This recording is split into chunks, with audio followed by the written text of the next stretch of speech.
முஸ்லிம் card இஸ்லாமை கவசமாக பயன்படுத்தும் போலி ஈமான். சுப்ஹானல்லாஹ்.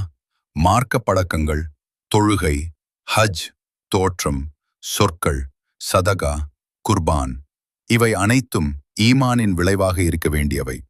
ஆனால் இன்றைய காலத்தில் பல இடங்களில் அவை ஈமானின் வெளிப்பாடாக இல்லாமல் தவறுகளை மறைக்கும் பாதுகாப்பு கவசமாக மாறிவிட்டன.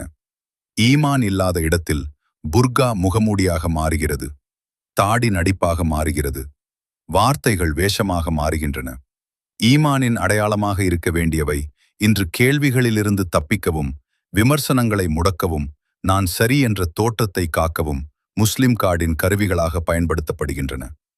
பலர் தங்கள் தவறுகளை மறைக்கவும், பொறுப்பை பிறர் மீது தள்ளவும், தங்களை உயர்ந்த முஸ்லிம் என காட்டவும் பயன்படுத்துகிறார்கள்.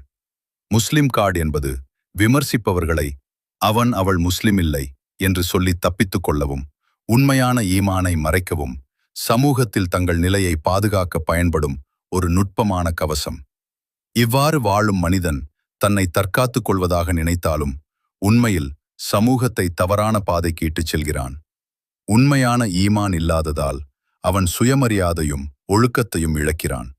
இந்த மனநிலை குடும்பம், சமூக ஆதரவு, திருமணம், வேலை, அந்தஸ்து என்ற பெயரிலும் வெளிப்படுகிறது. நியாயமும் உண்மையான ஈமானும் மௌனமாகிறது. முஸ்லிம் கார்டு என்பது போலி ஈமான். உண்மையான முஸ்லிமின் பணி தவறை ஒப்புக்கொண்டு அதை திருத்தும் துணிச்சலுடன் வாழ்வது. முஸ்லிம் கார்டு முகத்தை மறைக்கும், ஆனால் உள்ளத்தை சீர் செய்யாது.